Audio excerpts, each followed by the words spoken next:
حلو نبدأ يومنا بالحضور ونسمع البريزنس والحضور من أهل الحضور.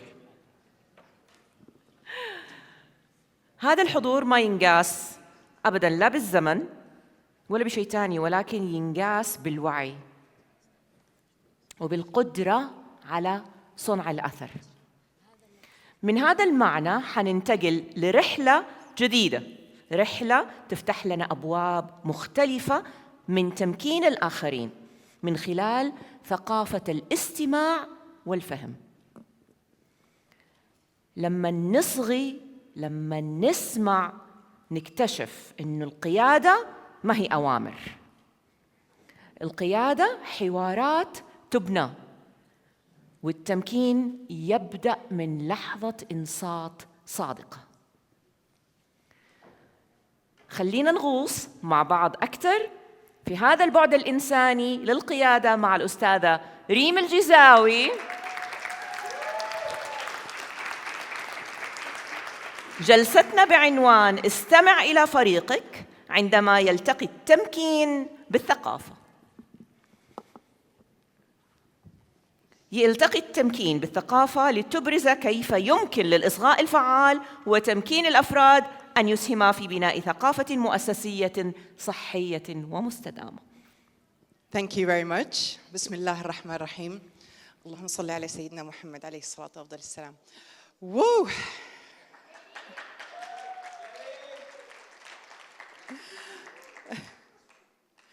So I took off my shoes.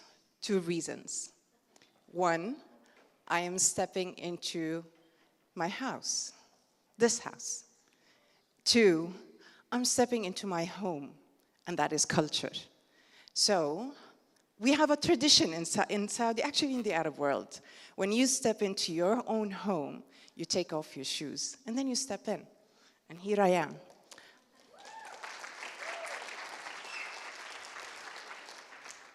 And a little secret, I will not be walking properly if I was wearing heels. So, what do I say after Janet? I had a choice. I honestly had a choice. Either I would sit and listen or disappear and continue to rehearse. And I said, you know what? Janet has been always a source of inspiration for me.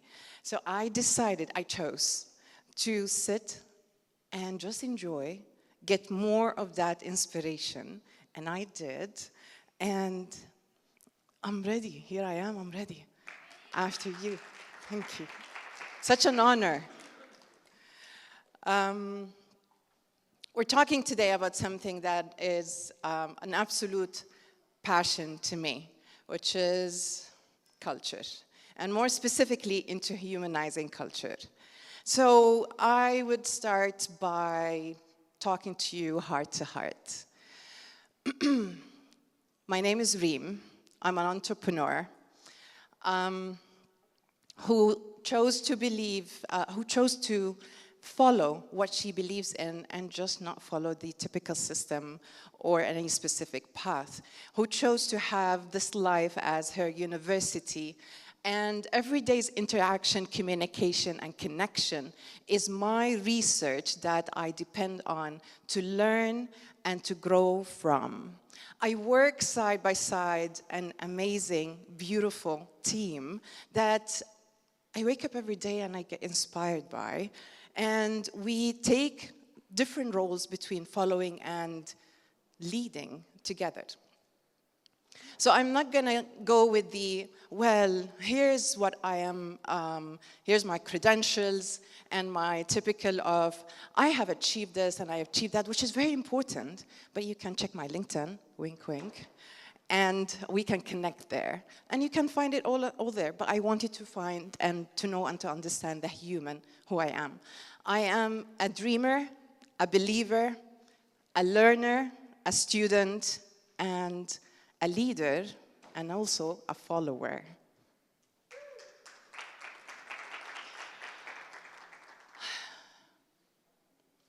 So let me start by asking you.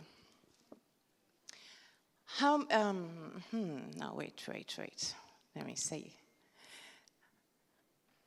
Who is among the few who ask themselves this question: is the culture in your organization safe? 1, 2, 3. Wallah, mashallah. That's amazing. Great number. Oh, what about this? What if you and your people could show up fully in your strength and vulnerability, and that was the expectation, not the exception? How many of you? 1, 2, and few, and 3. على استحياء.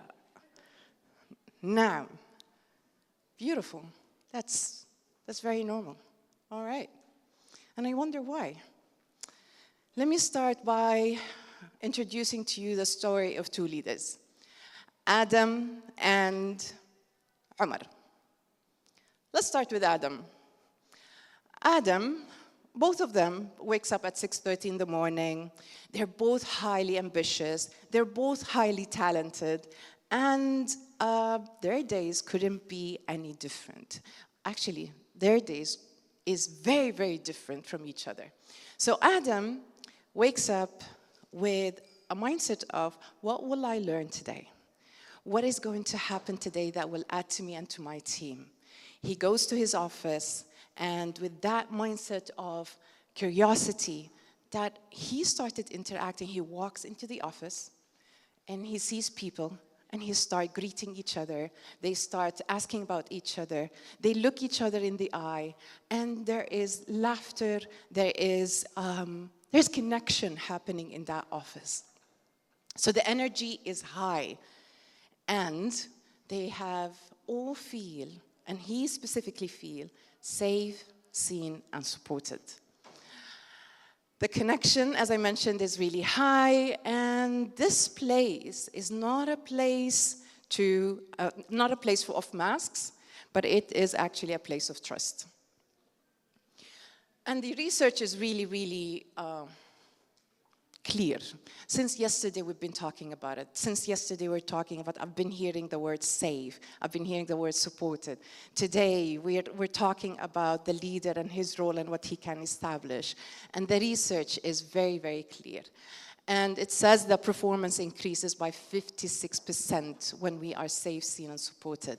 It says that turnover risk drops by 50%. And it says also that sick days falls by 75%. And I know this is a pain for a lot of us, because when our employees start to disappear, we start, okay, who's going to pick up the work and who's going to do it? So when this is established, when we are in that space, Adam is feeling a sense of belonging. His people are feeling a sense of belonging. They are becoming together, and they are being more. Now let's go to Umar. Umar opens his eyes 6:30 in the morning, and it's like, what is going to happen wrong today? Another day in paradise. And he wakes up, he just drags himself to get ready. He drives to his office, he reaches to his office. People are just walking quickly, and they're not looking at each other, and they're just saying a language of this task and that task. And what is happening? The silence here, because no one dares to speak up, because silence here is safer than truth. There is a language of blame. So if anyone didn't do their job, they have a project they had error or anything, there is a language of blame, there's a disconnection, there is a conversations, there are transactional, and the research says, and it's also obvious, that there is a 40% higher burnout, there is 76% lower engagement, and there's 50% productivity that it falls. And this for any organization is scary, because this is very, very expensive. Very expensive for them, very expensive for the people, very expensive for the leader. and for the how is this organization is growing. So I was fortunate to attend the Oslo Business Forum just early this month. No, actually last month, last month. And I attended the wonderful sessions. Among the sessions that I attended for is, and I have been practicing his name because he's Italian. And Giampiero. Yes. So Giampiero has said something really amazing. He said, and I really resonated with me, there are only two ways to move people, with faith or with force. It's either faith or force. So why do some people, some leaders, still choose to move people with force? Any idea?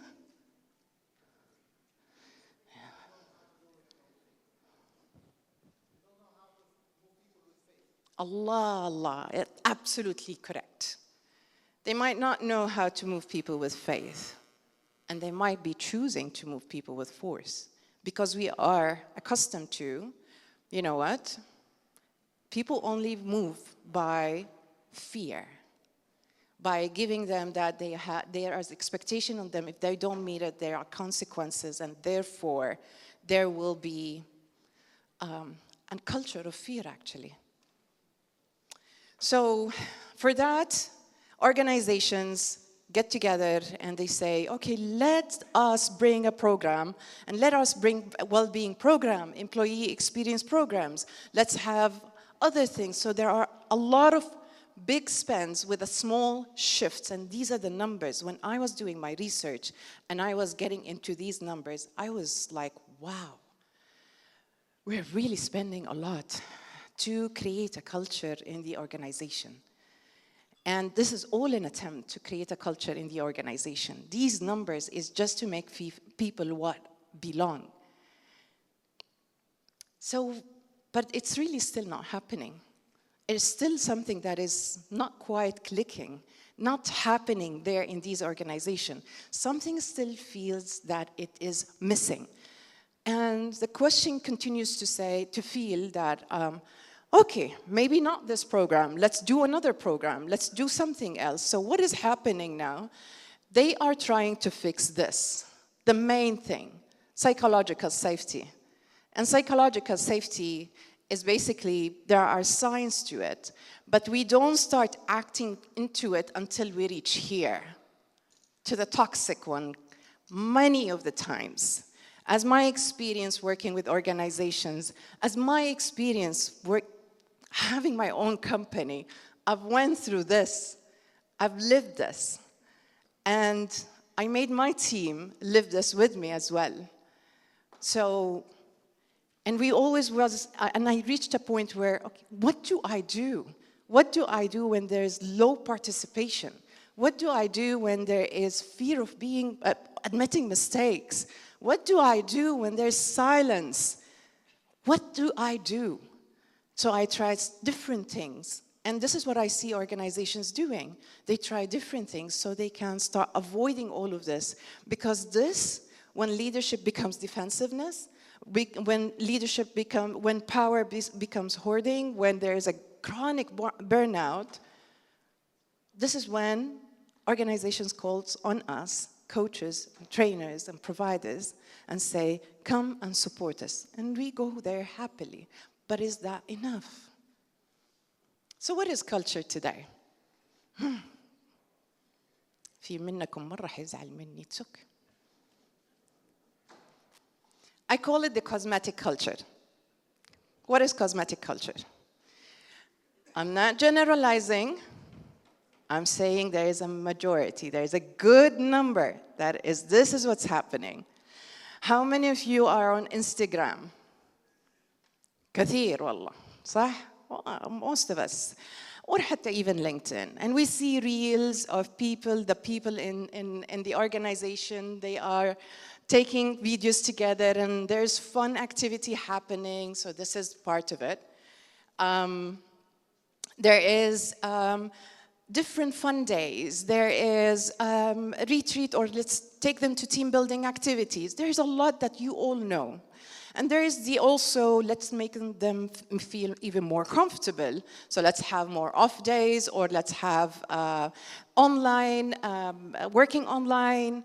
So this is what's happening. Let's give them more. Let's do more for them. And it becomes, this is where I call it cosmetic culture, performative, or even transactional surface. This is where it all lies on the surface. Cosmetic culture is basically when communication is top down, when it's about the image managed, when it's about the safety, it's about speaking up is risky and error equals to blame. When belonging becomes conditional. I like you, yalla, let's belong. I like you, then, and your performance is good, you're closer to me, right? When leadership, there is only all about the policies and perks first and people last. So I reached to a conclusion, and that's my conclusion out of my experience and my reading and my conversations with others, that there are two elements to the current culture that is happening, which is the cosmetic culture. There is the element of fun, that is, there's a lot of focus on. Yeah, the nodding. And there is the element of comfort as well. That's making them comfort, which for me sounds a little bit like numb. So what is culture? If someone would define culture for me, please, if anyone can define, what is culture really? The daily activity, the chemistry, beautiful. Standards, the way. Behavior, even if the managers are not there. The common behavior, the environment creating, beautiful. Values, beliefs, which lives on the wall most of the time.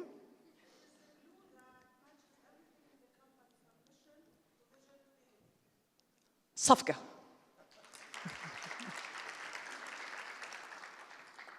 So absolutely yes. How much of that, or how are we practicing that really in our organization? Debatable. And there is the humanized culture. So let me tell you what is my definition of culture. Culture is basically every single thing you and I are doing, saying, feeling, behaving, but we're not talking about it in the open. It's not written anywhere. And it is not in a guideline, not in a book, not in the first 90 days. It is not said. It's what we do every day that really shapes our culture. And unless we put it to the surface and start talking about it, it would always be, this is how it is here. This is how it has always been here. So humanized culture is when we become conscious about it. And we take that understanding, and everyone, it's a trend to talk about culture now. I hear it everywhere, culture, culture, let's do something about the culture. And there are departments that is really concerned or have been formed to really take care of the culture. But culture is the conscious culture, the human one. And after our many years on working in this field, in COREACH, we came up with this. Culture is about, it's something we call it the CCC equals B. CCC equals B. And what is CCC equals B? It starts with foundation. Foundation starts with safe. The safe of what? Safe of being curious. The safe of being bringing your best learning self to work every day. Not your whole, but your best learning self every day. Safe being, safe the behavior of me and you can be in a space where we are courageously vulnerable. And what is safe as well? You tell me, what is safe for you in the space of workplaces? What is safety? We spoke about it. أيوة. To be understood, to be acknowledged, absolutely, and that is in seen as well. So seen is all about being acknowledged, being appreciated, feeling important, feeling a sense of importance, and feeling that you are significant. You matter in this space. And feeling seen, or being seen, is basically, what else? Being heard, absolutely. And the last one is support. Support is one of my favorite as well. Support is when I am caring, and it's very important for me, your development and your growth, and everyone in my team, it's very important for me to see their growth and development, versus everyone in my team, I know for a fact that my growth is important to them. So we have this continuous conscious action every single day that we look out for each other in our own growth. When we have this foundation, we start to feel belong. And when we belong, we be in that space. The space that is a lot of uncertainty, the space of fear, the space of how can I be more of myself, more of who I am with you, my best learning self. And we become more of who we are. We become ambitious. We become what? What do we become? What do you become in a workplace like this? You become human. You become yourself. Someone said something. You become authentic, absolutely. You become genuine. And this is really what we call it, this is a human work at work. This is human work at work. So there's an element when this happens and gets to be established, it appears in this workplace. And when trusting culture is happening, when belonging, psychological safety happens, there is a forbidden word that we don't usually hear in workplaces or in business or in professional that starts to show up. Allah. Love, absolutely love. Yes, this is not mushy, this is not fluffy, this is not soft. This is hard work. This is absolutely hard work. Do you know, to have that sense of love in your workplace, what does that mean? What does that mean for you to show love in your own homes? We all give with limits, my dear. But what else? We feel more. We feel home, absolutely we feel home. There's a sense of family. We care. We care, Allah. Okay, where do I look now? We care, yes, absolutely care. Care and kindness happens. You have faith. Yes, yes, absolutely. So love is very important, and love is practical.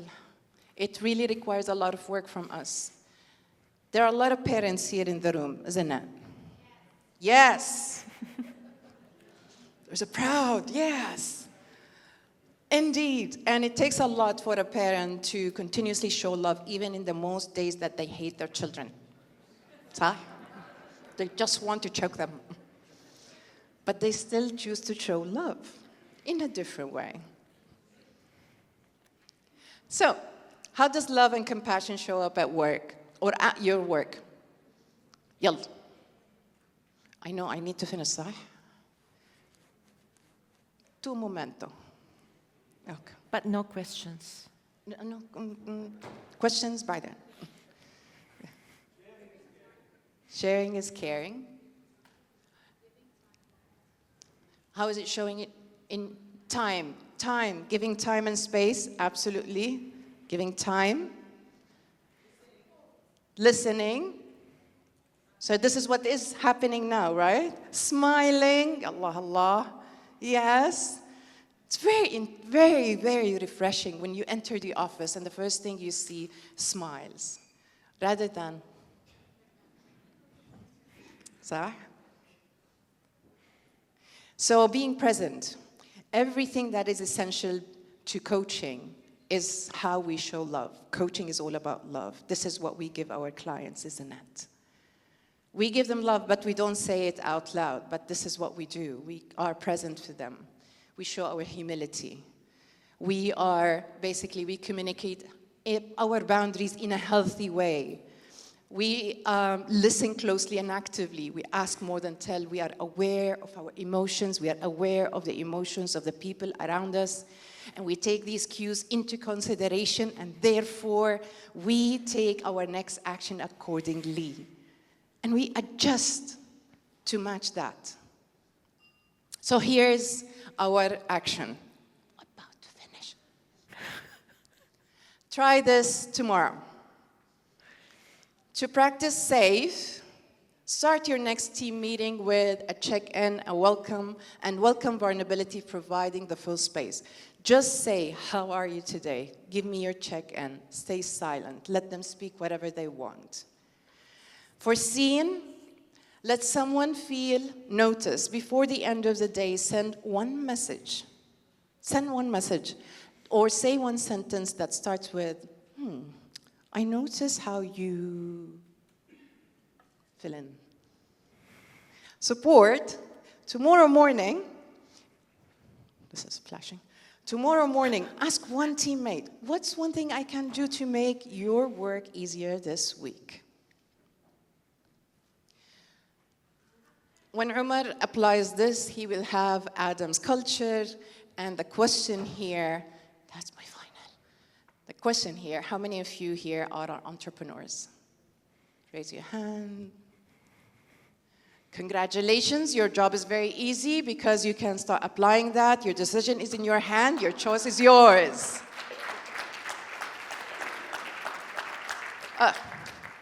لا قبل في سؤال تاني. How many here are leaders? Leaders, thank you, because entrepreneurs, raise your hand again. Absolutely.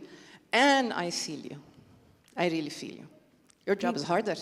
Thank you, Ms. Reem. And that's my cue that my job is done here.